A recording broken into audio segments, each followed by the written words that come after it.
Hey skiers, I'm Jeff from skiessentials.com. Welcome to our 2024 ski test. Today we're talking about this Fischer Ranger 90.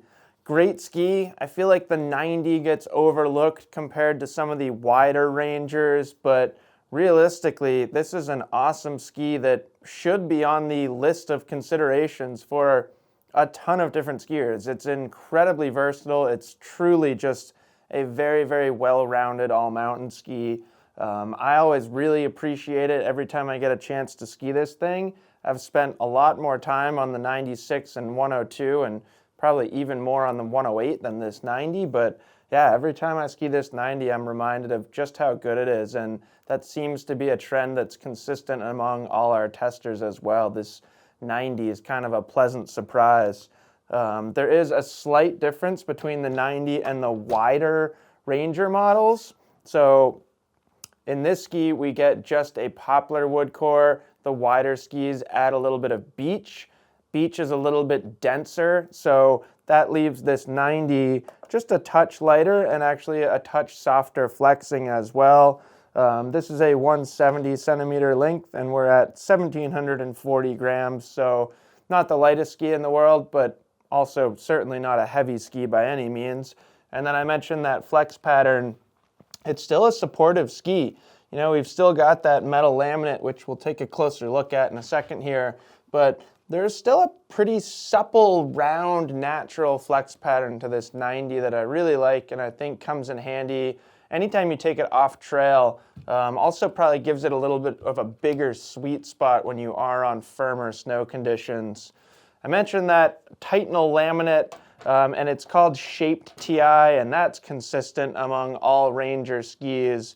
So it's full width underfoot, or at least very, very close to full width. There is a little bit of a gap from the metal to the actual sidewall of the ski, and then it kind of extends and stops, and as it extends, it goes into, for whatever reason, what I like to call wings. It's not really, but I don't know. It feels like wings to me. So Fischer calls it Shaped TI, and it makes a lot of sense. You know, they're positioning a lot of metal underfoot and then kind of giving that like sort of tuning fork vibe with the metal extending like along the edges of the ski.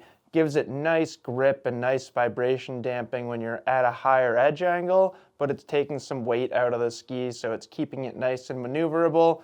And really, I think it's fair to say that at this point in ski manufacturing in general, this is becoming a somewhat common construction technique, is kind of having full width metal underfoot and then extending it usually along the edges, sometimes through the center of the ski. But been very interesting kind of seeing the development of different construction techniques and then the similarities and differences from each different manufacturer.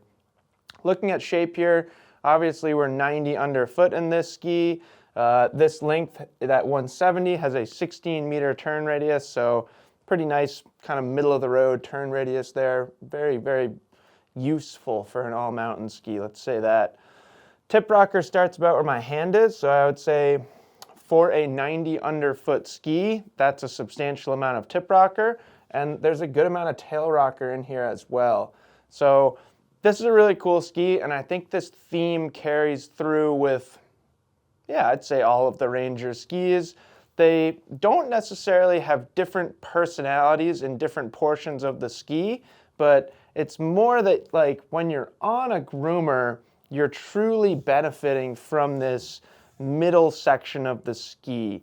Like it does feel like one consistent thing as a whole, but undeniable that you are gaining your power and your grip from this cambered portion of the ski that's supported by that metal laminate. Not the most powerful ski in the world, but plenty of edge grip. I'd say even for a pretty aggressive, advanced expert level skier, it's tough to push this past its limits, and when you do push it past its limits, it's like a gentle reminder that you have done so rather than a jarringly scary situation. Like the ski doesn't get completely out of its world if you kind of go too fast or expect too much out of it from an edge grip perspective. And then off trail, I've always thought this is a fantastic mogul ski And the reason for that is this shape to the tips and tails. So pretty loose in the tips and tails despite having a nice amount of grip underfoot. You also benefit from the lighter swing weight by not extending the metal that far. So it's a pretty cool way to build a ski, and I think it works very, very well in the entire Ranger line. You know, as you go up in width, you get less and less metal, which makes a lot of sense given the application.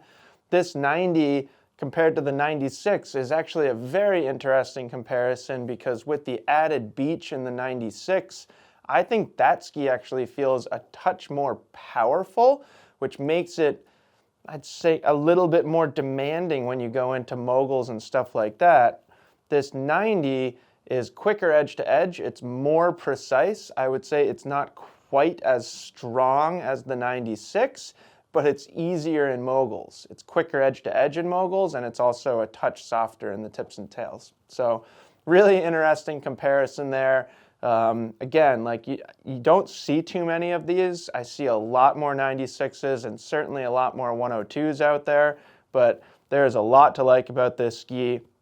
I've always said that it's a fantastic stow ski. So if you happen to ski Stowe, Vermont a lot, or if you ski somewhere similar and you're looking for a well-rounded all-mountain ski, I don't know, look no further because this thing's great. So that's it. That is the Ranger 90 from Fischer.